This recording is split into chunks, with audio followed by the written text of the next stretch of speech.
The argument we reached was all about what comes next, but we had an agreement. We reached an agreement over the weekend. Funds for government, only another 40 days. We cannot and should not again be faced with 11th hour decision of brinksmanship that threatens to shut down the government. And we know what we have to do. We have to get it done in a timely fashion. More than anything, we need to change the poisonous atmosphere in Washington. You know, we have strong disagreements, but we need to stop seeing each other as enemies. We need to talk to one another, listen to one another, work with one another, and we can do that. I join with Minority Leader Jeffries in saying that our Republican colleagues remain committed to working in a bipartisan fashion. We were prepared to do it as well for the good of the American people. Twice in the last 6 months, both houses came together on a bipartisan basis. Once to avoid default, once to keep the government open. And while we should never have been in this situation in the first place, I'm grateful that leaders on both sides came together, including former Speaker McCarthy, to do the right thing. Now, turning to student debt relief. When I ran for president, I vowed to fix our broken student loan program. Because while a college degree is still the ticket to a better life, that ticket has become excessively expensive. Americans who are saddled with unsustainable debt in exchange for a college degree has become the norm. Since my administration has taken significant action to provide student debt relief to as many borrowers as possible, as quickly as possible. That starts with making sure the existing system works and the way it was supposed to work for student borrowers. We fixed what was called the Public Service Loan Forgiveness Program, which was designed originally to make sure school teachers, firefighters, social workers, and other public servants can get their student loans forgiven if they make 10 years of payments and do 10 years of public service. By the time I took office, that program had been in place for nearly 15 years. But because of red tape, only 7,000 borrowers had been helped. Well, today, thanks to the reforms, more than 700,000 borrowers have had their debts forgiven. Just the other day, I spoke with Tanya and Chad, a married couple in their 50s, who both work at public high school in Milwaukee. For years, they paid over $800 a month toward their student loans. It meant they couldn't put away any money for retirement. And this summer, thanks to fixes we made to the debt relief program for people in public service, Chad and Tanya's remaining balance was forgiven. Tanya said, quote, "The amount of relief this gives us is indescribable," end of quote. Now they can finally start savings for retirement. Next, we fixed what's called the income-driven repayment program. And here's how that works. If you have an undergraduate loan, after 20 years of straight paying, not missing paying the debt on a monthly basis, whatever is left of your loan is forgiven after 20 years. But because of administrative failures, some people who did pay their loans for 20 years or more did not get the debt relief they had earned. We fixed that and made sure borrowers got credit for every single payment they made. As a result of these changes, today I'm announcing my administration has approved an additional $9 billion in relief for 125,000 borrowers in just the past few weeks under that program. With the latest debt cancellation in total, my administration has canceled $127 billion in student debts for nearly 3.6 million Americans. This kind of relief is life-changing for individuals and their families, but it's good for our economy as a whole as well. By freeing millions of Americans from the crushing burden of student debt, it means they can go and get their lives in order. They can think about buying a house. They can start a business. They can be starting a family. This matters. It matters in their daily lives. This latest progress builds on other steps we've taken. We made the largest increase in Pell Grants in over a decade, helping students and families making less than $60,000 a year get to college. We made additional improvements in the income-driven repayment program. Before I took office, student borrowers would pay no more than 10% of their discretionary income on a monthly basis if they wanted to do it that way. But under my administration's plan, which is called SAVE Plan, we reduced that to 5% for undergraduate borrowers. It's now the most generous repayment program ever. Under this plan, no one with an undergraduate loan today or in the future, whether at a community college or a four-year college, will have to pay more than 5% of their discretionary income to repay these loans. That's income after you pay for necessities like housing, food, and other necessities. You can sign up for the SAVE plan at studentaid.gov/save.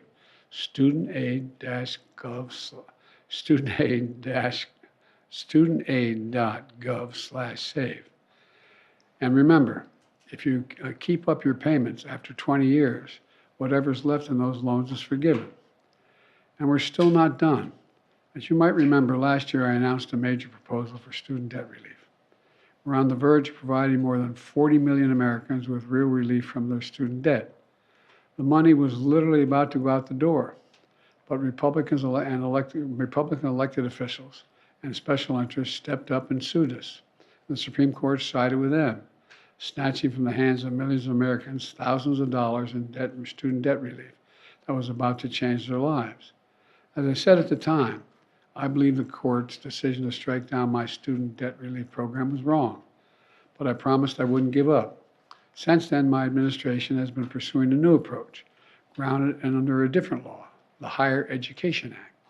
This act allows the Secretary of Education to compromise, waive, or release loans under certain circumstances.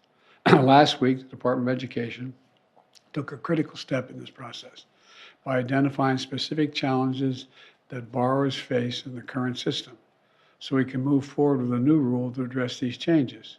For example, there are many borrowers who have made payments for many years, but because of interest, they still owe more than they originally borrowed. My administration is doing everything it can to deliver student debt relief to as many as we can, as fast as we can.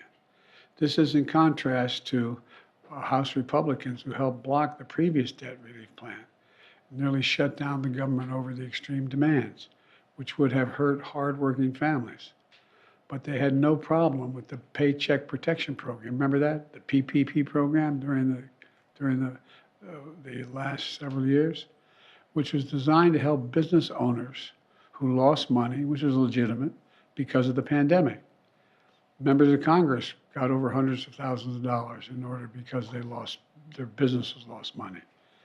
It was a worthy program. Let's be clear. Some of the same elected Republicans or members of Congress who were strongly opposed to giving relief to students got hundreds of thousands of dollars in relief for themselves to keep their businesses open. Several members of Congress got over $1 million, and all those loans were forgiven. The hypocrisy of this I find stunning. I supported that program, and I support the student debt program. My administration will continue to use every tool at our disposal to help ease the burden of student debt, so more Americans can be free to achieve their dreams. It's good for our economy, it's good for our country, and it's going to change their lives.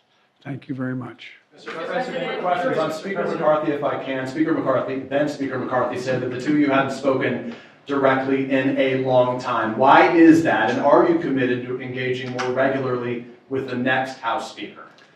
We had two agreements we shook hands on. And I assumed he was working with, I knew he was working with the Democrats in the House and Senate. It wasn't for me to do anything. If he wanted to talk to me, I was available. I'm available to whomever wants to talk to me. But the idea that I was going to somehow convince McCarthy to change his view was not reasonable. Can I ask a question very quickly? Does your disarray on Capitol Hill after your conversation with allies yesterday worry you that you won't be able to deliver the aid that the U.S. has promised to Ukraine? It does worry me, but I know there are a majority of members of the House and Senate in both parties who have said that they support funding Ukraine.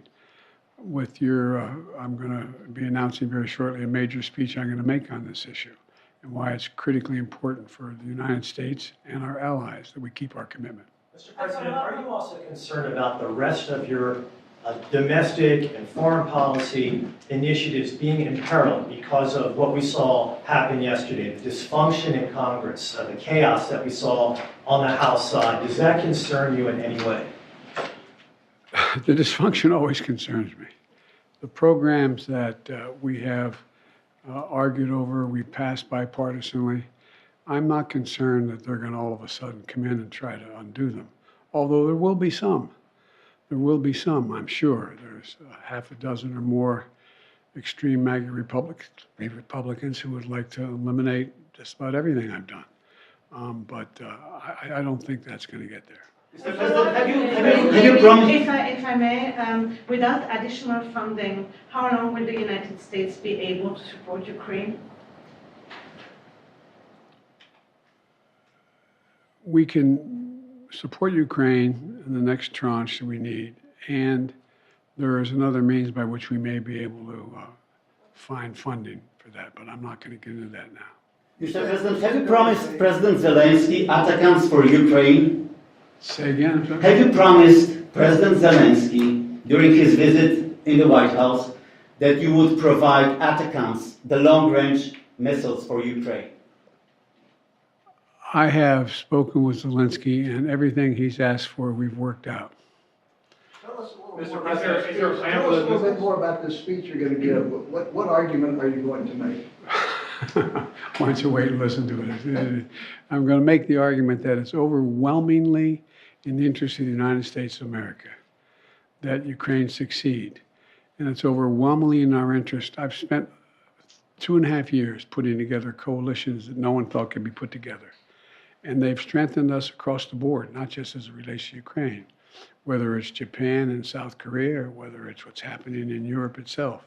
And so I think that it's clear to the vast majority of the foreign policy community on both left and right that this has been a valuable exercise for the United States of America to increase the support we have around the world. And what I don't want to do is we put together over 50 nations supporting Ukraine. And we are the organizer of that. I met with, don't hold me to the exact number, 16 or 17 yesterday, in a long conversation, and made the case that I knew that the majority of the American people still supported Ukraine, and the majority of the members of the Congress, both Democrat and Republican, supported.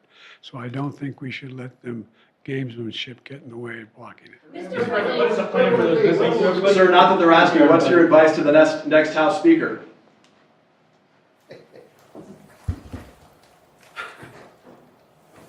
That's above my pay grade.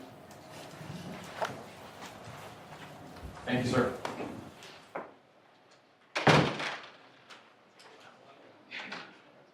Okay, thank you, everybody.